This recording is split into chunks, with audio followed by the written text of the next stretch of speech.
Yeah. So people talk a lot about culture in the importance of culture in building businesses. And I'll admit, when I first started hearing about it, I was thinking, oh, it's having a ping pong table in your office and catering and lunches. I was thinking of it in very superficial terms, but it wasn't long before I realized, no, it's about knowing who you are and what you stand for and what it feels like to live and work in this environment.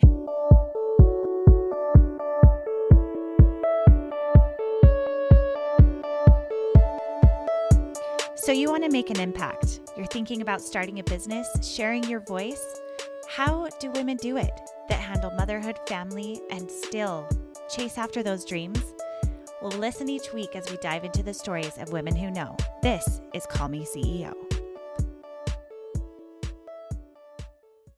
This is a special episode because it taps into a lot of things that I've been thinking about lately with manifestation, growth, and bringing yourself a life that you love, and also that the universe or God, depending on the way you look at it, has in store for you. I don't know if you follow me on social media. I have 2 accounts on Instagram, Call Me CEO Podcast and CamilleWalker.co. Well, this last week, I've been working on cleaning out my podcast room, which previously was our craft room, and also the catch-all room for kind of the random stuff that we've moved from house to house. And I stumbled upon something that was my husband's. It was a box that his mom had put together for him, full of old awards, accomplishments, assignments, and amongst the rubble and also the treasures was a letter that I found that he had written to himself about what he wanted to be when he grew up.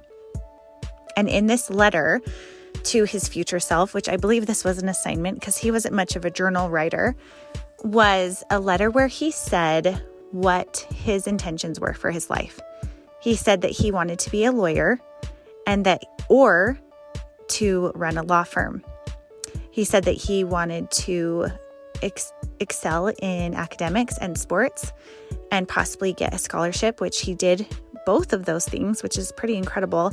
He also talks about serving a mission and also joining the NBA. Side note, he also hoped that he marries a nice wife. I like to think that I do qualify under nice. So what's interesting about this is that my husband has never told me that he wanted to be a lawyer. When I met him, he was in the finance realm and was deciding between becoming a financial advisor or an accountant.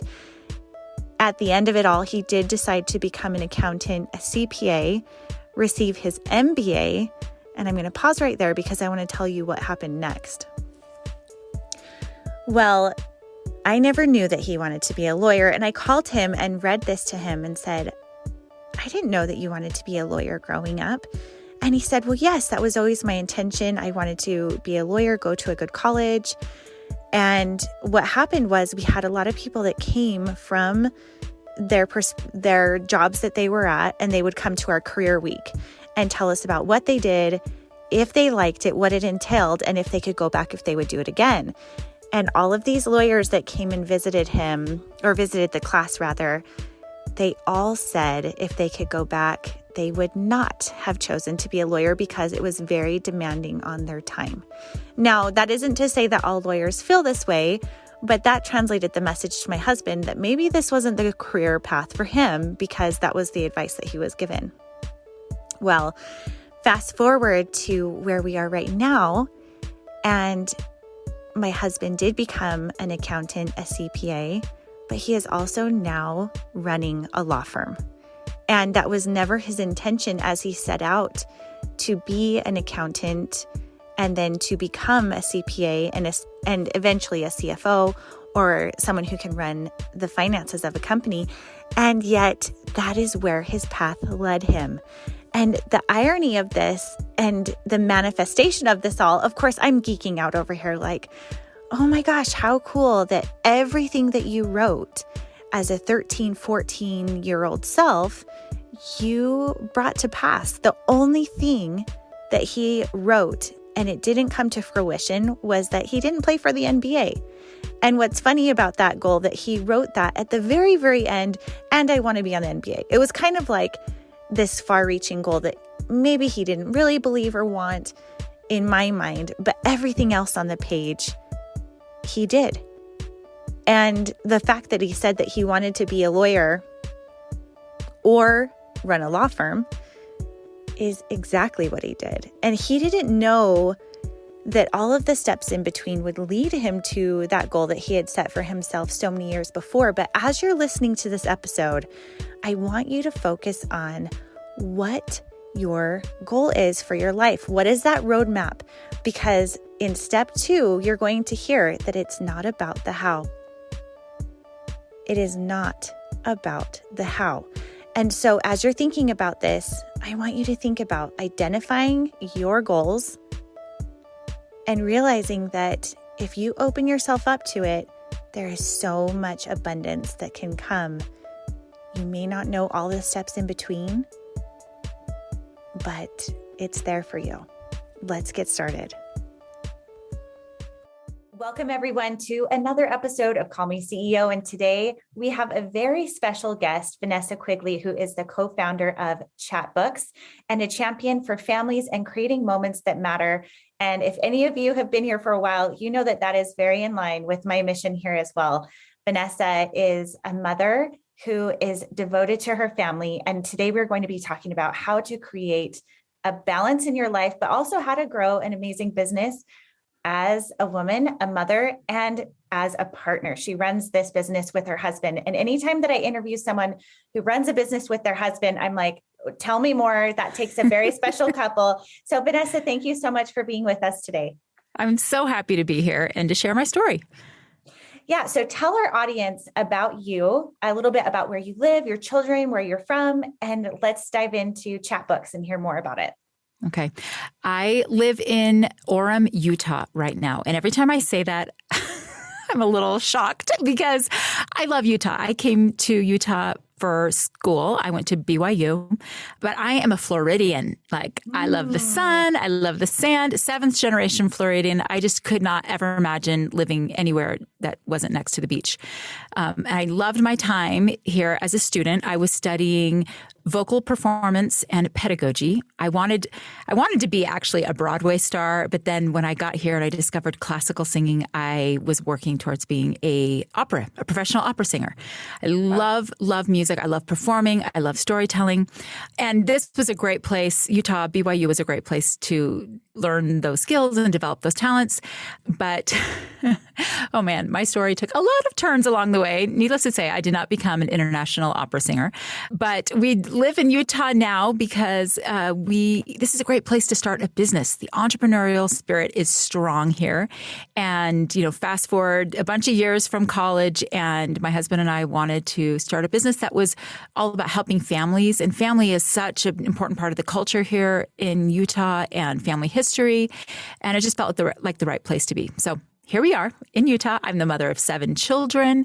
My oldest is 26. My youngest is 14. Technically, only 2 live at home, but at any given time, we will have every room in the house filled because gratefully, most of my kids all live close by. And learning how to parent adult children has been an eye-opening experience. I feel like I'm starting all over again. I never wanted to be an entrepreneur. My husband is one through and through. All he wanted to do was build businesses, and he wanted to build them with me, but I had my sights set on other things. I always wanted to be performing. I was always trying out for a show. I taught voice lessons. I liked being in front of people telling stories. I did not want anything to do with business, but we came together on this idea to create a way to help families safeguard, organize, and enjoy their family memories. And it was at a time in our lives, our youngest was getting ready to go to school full time, that it felt like something that maybe we could do together. And yeah, the rest is history. Turns out I love doing this too. This is a whole new role that I get to take on and learn and dig into.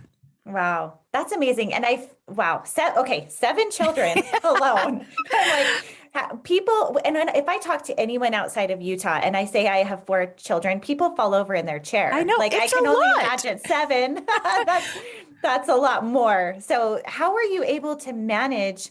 And I need to back up just a little bit because some of you who are listening right now may not know what Chatbooks is. And I want you to know that this was a pioneering movement of creating books to order from Instagram images that were on your phone, which if anyone knows, and if they're anything like me, I have a million pictures on my phone and I very rarely would print them. And so Chatbooks was like this perfect way to scrapbook without having to take a huge amount of time to, create this moment where I'm scrapbooking now. No, it's digital and you order it and they can even put it automated for you so that once a book fills up, it automatically ships to your home. And it is so brilliant. And I didn't tell you this because I have a surprise. So back in 2014, this is a chapbook that was printed. And for you, those of you who are not watching on YouTube, you can't see this, but you can later if you want to go check it out. But this is my original chapbook and it's from 2014. And the very first image that's on it, I didn't pick the cover. They actually printed it for me because it was at a blogging conference. Maybe Snap that you were helping out with. Yes. Yeah. Remember that. The image on the front of mine says, tomorrow is the first blank page of 365 page book. Write a good one. So that was a quote that I had shared with my audience. I love that. And isn't that fun that was the very That's a great way to start. Yes. Right. Oh my goodness. That makes me so happy to see. So cool. So that was a surprise that as I was cleaning out my office this week, I found this book and I'm like, the timing couldn't have been better. So take our audience back. Yes, this back into 2014 and how you had this revolutionary idea to create these print order books that we could scrapbook with and create our family histories. Right. Well, let me go all the way back to college, BYU, where I was singing and I was loving it. And we were planning. I married my freshman year sweetheart and we had big plans to move to Europe. He was going to work in business and I was going to sing. And then I found out I was pregnant. And I was shocked. I had so many mixed feelings. I mean, I wanted to be a mother more than anything, but that was not the plan. I am the oldest of 12 children. Wow. And I claim to have changed as many diapers as anyone should in a lifetime before I graduated from high school. Like I felt like I had already done that and I needed a break. I had no plans to have kids for at least 5 years. I told my husband, don't even talk to me about it. Like I got stuff to do. So this was the big shift in what I had planned for my life. But as soon as I made that shift, I was all in. And one of the things that my mom did so beautifully was document our family story. She, didn't take a million photographs because no one did when you had to buy film and then you had to pay to develop it. But we had, photographs and memorabilia from our family's lives together. And my mom made beautiful scrapbooks. She was also an art major, so that was kind of her thing. She's very artistic and creative. But those scrapbooks were everything for me. It just gave me a sense of who I am and what I'm capable of and my place in the world. And I knew I wanted to do that for my children. My first baby was born in 1995 and kind of scrapbooking was the thing. It was the popular thing and it was an important thing and I took it very seriously. Turns out I loved the artistic creative side too, but I knew that this was an important job to be done for my family. And I did it big time. I couldn't wait to put him to bed so that I could just scrapbook. I had scrapbooking parties. I worked for a scrapbooking company. I went to scrapbooking conventions. It was my life.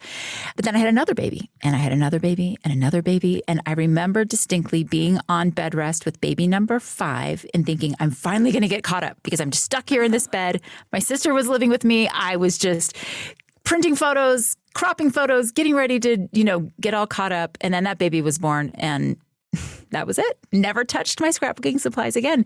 And when my youngest, my 7th child was 5, it dawned on me that, not only does he have a scrapbook, but he doesn't have a single printed photo other than a little preschool album this preschool teacher had made for him. It was a graduation present. She'd put together these little dollar store albums for each child. And that was his prized possession. He would carry it around with him everywhere. He told me he never wanted to grow up and it was adorable. And I was grateful for her doing this little thing. But I realized I am failing in this very important job. I knew that this was an important thing to be done and I'm not doing it because life, right? Life is busy and priorities have shifted. The way I take photos has changed. And I realized in that moment that I kind of am still documenting our story, but on Instagram. Yeah. Instagram in the early days, it was purely a way to keep in touch with friends and family, at least for me. It was, I didn't follow that many people. Not very many people followed me. We've moved around in our family's life a lot, and I'm terrible at keeping in touch. But Instagram was this magical way to just give a little snapshot of what our family's up to. And I realized that, man, if he had just access to my Instagram, he would have more to show for his little life. And, I remember that I often, at the end of a long day when you feel sometimes discouraged about like how little you got done or what kind of mom I am, that's, I think, a typical thing that very we feel as women. Yeah. I would find myself scrolling back through my Instagram posts as like a little like pick me up and proof that, oh yeah, we have done good things. I am a good mother. We have an incredible family. Sometimes we just need that little bit of validation. But if anything, not handing my phone to my children, I'm taking all the devices away because, we need less screen time. So anyway, that was a moment it was a little painful, but it also was the aha that I needed to figure out, how do I get these moments out of my phone and off of social media and into the hands of my family? And my husband at that point had been working for about 3 years on what we call now enterprise software for families. Who wants that, right? But that's what he had built his career around, is building enterprise software for other sectors. And so he was trying to solve this problem for families in the way he knew how, and it wasn't working. So after, 3 years of no paycheck, of investing all of our savings in his idea, moving our family from Florida, where we were living at the time, blocks from the beach, to Utah, where I said I would never live. I think he was sufficiently humbled enough to listen to my idea. My idea was figure out how to print my Instagram. And gratefully, he had a little dev team in place. They put everything they'd been working on the shelf, spent a couple of weeks hacking out MVP. And as soon as I had that in my hands and I started showing my friends and family, we knew we were onto something. Because in all of the user testing before with his enterprise software, we would hear things like, oh, this is good. Like, I should totally do this. I should be doing this. That should word, it should have been a red flag, because we know the shoulds. We never get around to the shoulds. We're putting out all the fires. We're doing all the the immediate stuff. And it turns out connecting with friends and family, that's an immediate need. We all need that. Especially as mothers, we need a little validation. And that's what people have been doing on Instagram. And so, we started to show our MVPs around, and people were saying things like, shut up and take my money. I need this. Like, where do I sign up? And so it was a very different conversation. And we started selling a lot of books, and it was amazing. And it didn't take us long, though, to realize, do we really want to be beholden to Instagram? How else can we build our business that's not around Instagram? Because, who knows what's going to happen? They could turn it off. They could shut down their API. And at that point, as soon as, we started building the business, and I realized I started using my Instagram differently, because now I was selling a product, right? I was using my Instagram to build the business like so many people are doing today. And I was using Instagram differently too. So we immediately started working on ways to get your photos off of your phone that didn't require going on social media, through favorites, through our month books, where you just pick 30 photos every month straight from your camera roll. So that's kind of how the ball got rolling and how I found myself in this position. That's incredible. I think that it's I love how you said it went from the conversation of I should to I need that. And when I met this man recently, he's a 75-year-old man. We were out at a pickleball court, and he was telling me, the number one thing you need to do for people is forget about the money and look at their needs and their wants and a path of how you can get them there. And they'll start stuffing money in your pockets. And I feel like that's exactly what you did. You found that need and that want because it was something you identified with. And people were like, I need this, make it happen now. How did you handle the production level of people wanting it so immediately? What was that transition like? Oh, it was crazy and exciting and wonderful. We had a partnership with a print shop locally. I was actually a friend of my husband's from business school, and, we helped him buy new printers, and, the holiday time was crazy, and we had all the kids in the office helping stuff envelopes, but it was just so satisfying to see that we actually had tapped into what our customers needed. And I have to say, everyone knows that our family stories are important, right? But making the time for it in the way that my husband had anticipated was so off base. And he's a good man and he does a lot of good things, but he doesn't know what women need and want. Like he had one living right in front of him. He could have opened his eyes.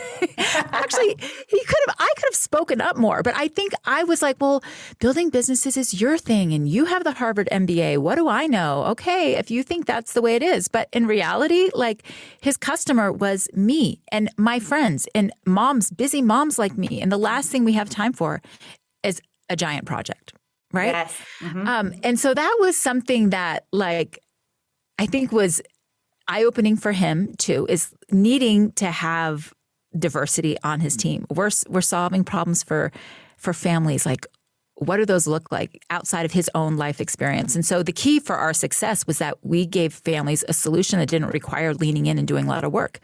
We were taking what you've already done at that time, printing, posting on Instagram. You were already curating your camera roll. You were putting the caption, which is the journal part. And we're just going to give you the tool to give you what you want using the work that you've already done.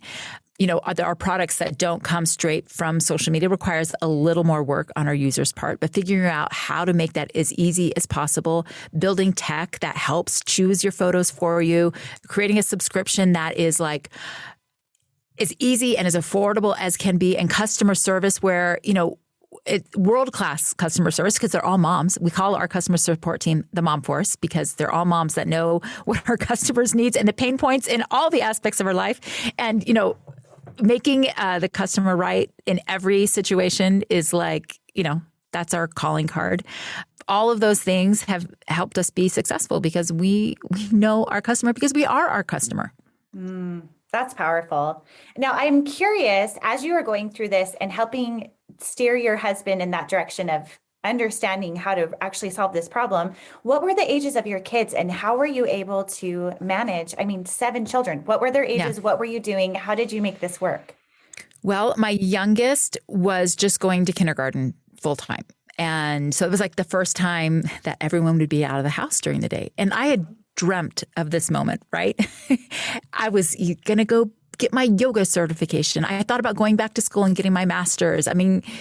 The world is my oyster, right? The last thing I wanted to do was go to work. And I didn't want to go to work with my husband. Like I love him. He's amazing. But we're both, oldest in our family, master of our domain, always have been in charge of our own world. I just didn't see how we would be able to work together because we both like to be right. You know what I'm saying? Yes, I do.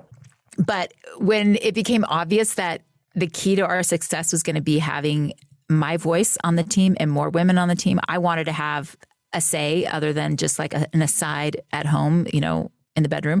I knew that I needed to join the team.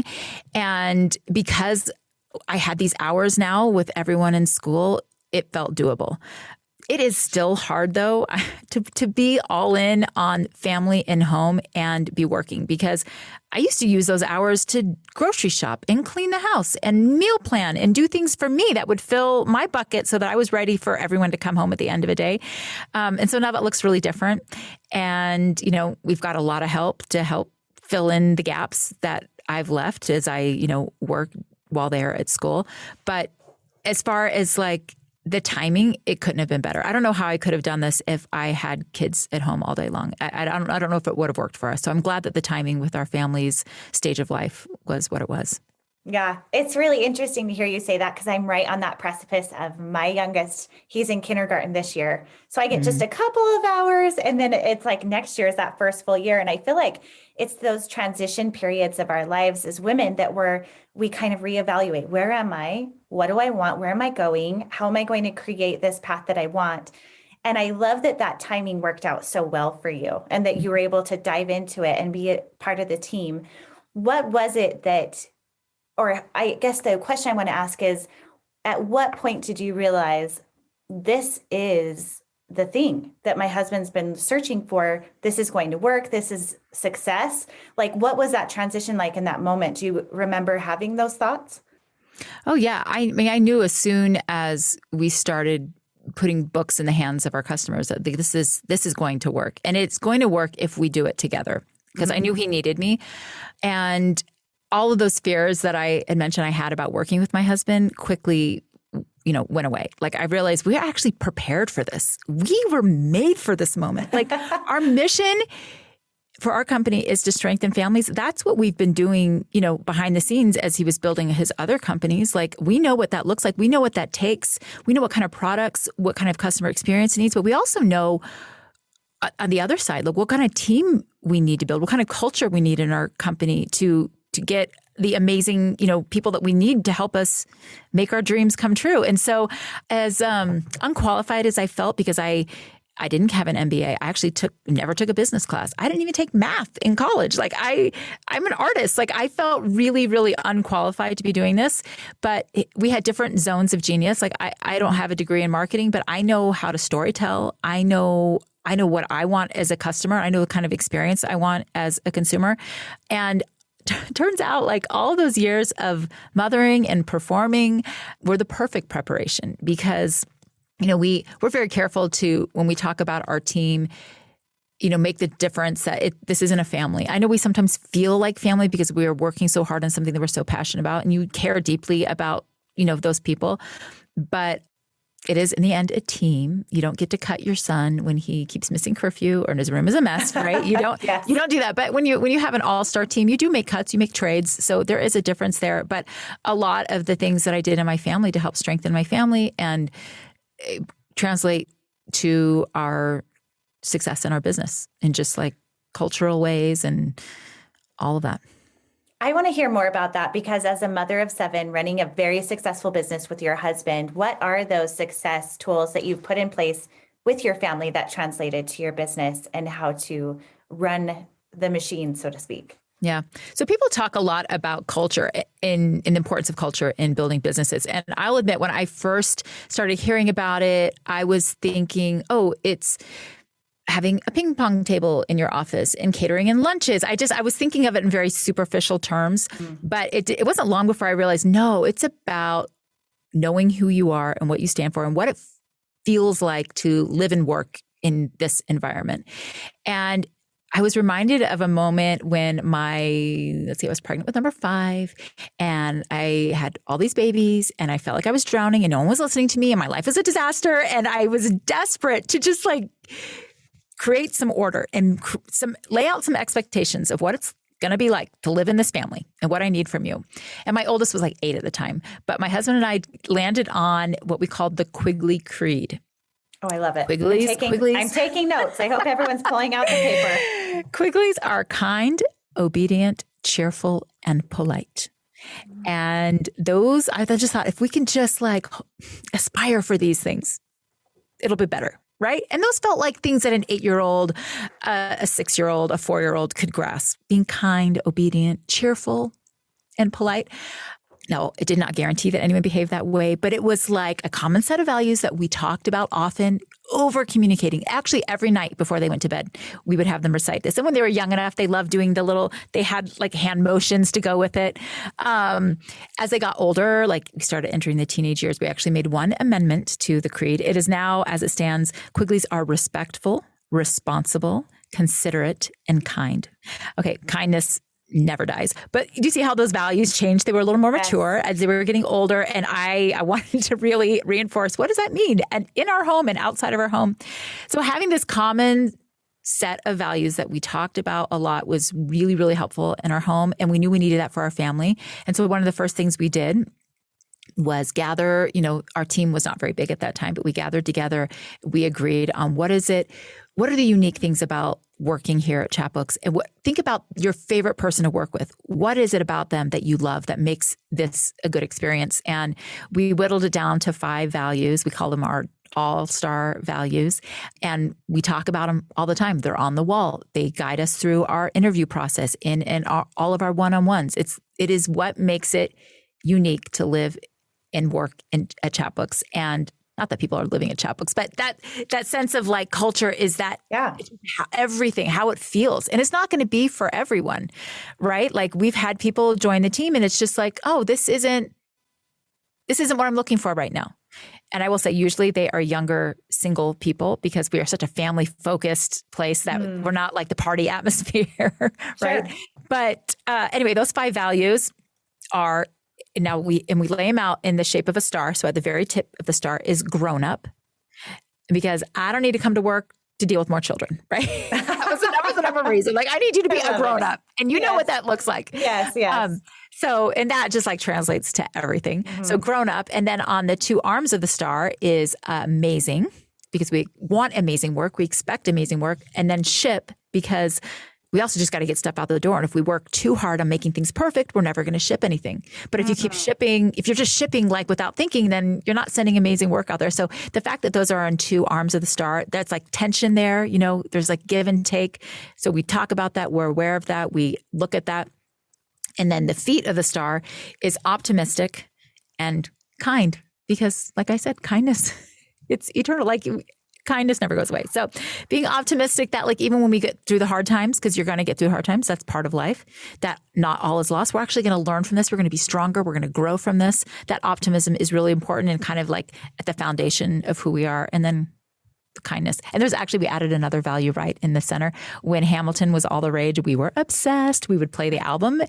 We have a record player at work. We would play it nonstop. And that hunger was something that we could really relate to, because as an entrepreneur, you're just like, oh, you're hungry to like build and grow and change the world. And as our company has grown, like that is one of the challenges as your team gets bigger. Like, does everyone feel that hunger in the same way that our founding team does? And so talking about that and what it looks like and why it's important is something that we do too. I love that. That is so tangible. And I love that you changed the words for your audience for their stage of life. I have children who are younger, and I'm like, okay, I need to teach them these. I also have teenagers now too, where I'm like, it does change the shift of how they show respect and responsibility. And that is, I love how tangible that is. Is that something where, and I'm curious because this is something that my family has done, is we will have family meetings. We try to do them every Sunday, and we meet with each child one-on-one and talk about what's going on in their lives, what their responsibilities are, how they're responding to others in the home. I'm curious because I think you probably have something similar. Do you have something where either team meetings for your work or for your family that have worked well in the past and that you're still doing? Yeah. We were always tried to do a weekly meeting with our whole family as well, the same way. The one-on-ones with our kids, we were a little spottier on that because life. 7. Yeah. yes. But I will say that some of the most important conversations that we had with our kids, I don't think would have happened if we hadn't had that one-on-one time scheduled where we sat down and just, gave them opportunity to say something that was on their mind, because family life is moving fast. And I'll admit, I wasn't always clued in on what everyone was going through or experiencing or the hard things that were happening to them. And so we know that those one-on-one conversations are really important. And yes, we do that with every player on our team. Every coach meets one-on-one with all of the players. And each team has their own cadence of meetings. Some teams meet every day for a stand-up check-in, but having a set cadence of meetings, whether it's for the team or the whole company. Every Thursday, we have a town hall where we take turns presenting what's going on in the company, things that we're building, celebrating wins. Yeah, I think having like a set schedule where people can anticipate learning, getting caught up, and then having a chance to share what's on their heart and on their mind is really important. I love it. Can you tell me, you mentioned earlier that as you worked more, you had to change the environment of how the daily tasks, the cleaning, the grocery shopping, the shuffling was getting done at home. Mm-hmm. What are those transitions that you made to allow a space for you to be able to work outside of the home more? Yeah. Well, anything that I could pay someone else to do, I did. And luckily we live in a college town. There's actually 2 universities right here. There were a lot of young, capable people looking to make a little extra money.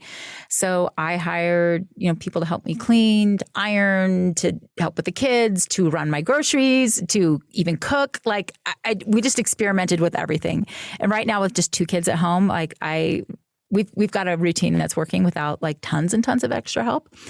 But the biggest piece was helping my kids understand that this is actually good for us. Like this is our thing. It's not mom quitting what she used to do. I mean, I couldn't be the art mom at school anymore, but we had a good run. I did that.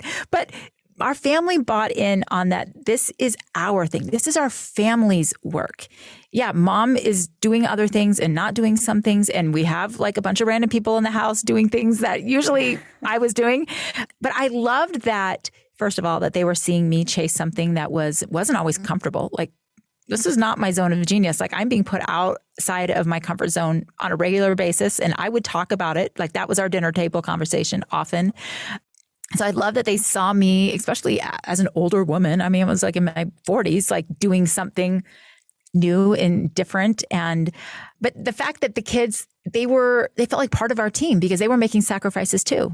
They knew the sacrifices I was making, but they were too. I wasn't going on the field trips. They weren't coming home to a snack every afternoon when they got home from school. I wasn't, you see what I'm saying? And so it's made all the difference for me to feel like I've never felt like I'm abandoning them or I'm failing. I'm just doing something different. And I think it's enriching all of our lives. And if anything, I've seen my girls, especially, expand the possibilities of what they can do and want to do. And it's not exclusive. You don't have to choose a career or motherhood. You can do both. And the way I'm raising my family is so different from the way my mom raised her family, very different from the way my mother-in-law raised her family. Both are great. Amazing outcome. They have amazing families. But there's no one right way to be a mother. And that took me some learning. That lesson also applies to entrepreneurship. Like, I remember when I was feeling so unqualified to go out in the world and talk about our business. And it was just terrifying to me. And my husband was like, honey, there is no one right way to be an entrepreneur. And I knew that was true because I had learned that about motherhood and about anything, honestly. So I'm grateful that all of my children see that, you get to make your life what you want of it. You are saying words that literally live in my mind and my mouth so I've been blogging for the past 10 years. That's why My Mommy Style is actually how I met you in the first place, because I was at the conference. Yay. And it's all about picking your way of mothering, picking your way of being an entrepreneur. It's about creating a life that you want in the pace that you want it and adjusting to that. And that maybe there's something that if you're listening right now thinking, I really want to do something, I'm just not sure what, or I really want to do this, but it's not the right time. And that's okay. I think that everything that you're saying is leaning into the purpose of life for an individual and not so much an expectation of shoulds, which is so powerful. Yeah. I'm curious, as you're moving forward, because you're in a stage of life that is one of my favorites for interviewing women here on the podcast, because you've been through different phases of motherhood and you're now in the adult parenting, which I am not there yet. I have a sister who is, and she just keeps telling me, you think it gets easier, but your love grows more and your worry grows too. Yeah. What advice would you give to mothers right now for the phase of life that you're in? And where do you hope to go from here with what they're learning from you in this journey? Oh, man. I just went to lunch with a friend yesterday. We're both in the same phase of life. And we were like, no one told us any of this. Like, we need more training. What can we do? How can we help others before they get to this point? Just shocked and stunned at that, how wonderful it is, but actually how hard and how different it is. Like, you have to mother in a different way. And this was just really brought to my attention just last week. My daughter is, one of my daughters is a freshman in college, and she lives in the dorms, but it's only 10 minutes away. So we get to see her a lot. But she's mentally made that transition. She's an adult now. She doesn't live at home, but she happened to be at my house. And when she stood up from the table and I saw what she was wearing, before my brain could catch up, out of my mouth came the words, "Where on earth did you get that shirt?" I did not buy that for you. I mean, it was not a shirt that I would have bought for her. It was blizzarding outside and I could see, several inches of her midriff, whatever. It shocked me. The words came to my mouth. She was horrified. It became a thing. I was reminded in this phase of life, I can only give my advice. I can only chime in when I'm asked. My job is to listen with love. Right. And it's a hard thing to do, especially when you see them start to make choices that you're like, I've been here. I know where this leads. But what I'm learning is you wait to be asked for your help, or you can, if you're feeling very, very moved to say something, say, are you okay? Would you like me to share with you an experience I had? You have to be invited. It's not the same. And I've learned that lesson just over and over again. And one day maybe it'll click in. But yeah, that's one thing. We call it the consultant phase of parenting. My husband uses a framework: love, share, and invite. And he's like, that love, we're in that love stage right now. We're just going to stay there until we are invited to share something, or we can invite them to make a change in their life. But it's painful. But when I think back on my life as a young adult, I think it's different. And maybe partly because I was the oldest of 12 kids, I graduated from high school, I went to college, and that was it. We didn't have cell phones. They weren't tracking my location. There wasn't social media for them to be seeing and thinking things and calling me out on. I was just living my life. If I didn't want to talk to them, I wouldn't answer the phone. It was just different. And so I think acknowledging that, it's just is different. We can't parent the way that we were parented. And oh my gosh, find a friend who's going through it too. And oh my gosh, just, have someone else to talk to get you through it. But just as I'm saying that, I'm thinking about how that principle also applies as you're building a business, to have a friend who's kind of going through the same thing. My husband, he's actually the CEO of a business. When I saw that I was on the Call Me CEO podcast, I was like, little does she know. Do you know I'm not the CEO? I didn't want that title. My husband is the CEO.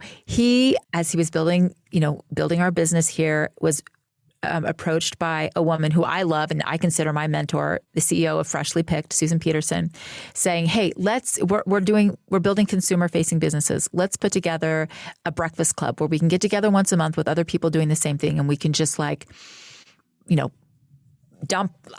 get groupthink, just help each other as we're going through and tackling some of these problems. And his initial instinct was like, oh my gosh, I don't need to do that. That feels like a woman thing. He even said, I don't need to talk to anybody about my problems. I got it figured out. Anyway, I'm so grateful that she persevered. They formed this club called the Breakfast Club. They would meet every month with 3 other entrepreneurs. And that was a huge source of strength for him, even just to hear that other people are going through the same thing, or have people in that same space, in that same stage of their business, give some advice on something that was currently a top of mind. And it was just, I'm just bringing that up as far as for him to admit that was helpful was huge. Women know we need our sisters, our friends. There are Facebook groups everywhere where you can get answers to questions and people cheering you on and helping you not feel alone. But especially in this phase of parenting, you're going to need it. Oh, I believe it. You know what? There are 3 questions I get asked the very most from my audience, and it's how to make a friend, how to create moments that matter with my kids, and how do I make money from home? So those are all solutions I try to help women with. And it's so relatable at every phase of your life, that we're all looking to be understood and to be a part of something, and that sense of belonging. And you have fed us so richly today. I just cannot tell you how much I've loved interviewing you. It's been such a pleasure. Good. Well, thank you. Talking about communities, and it is hard to make friends sometimes, especially if you're building a business and, growing your family. That feels like the thing that you just don't have time for it. I went to lunch with a friend yesterday who I've been trying to make that happen for 2 years. Wow. Literally, we have scheduled, rescheduled. Oh, yeah, COVID doesn't help. No, that's true.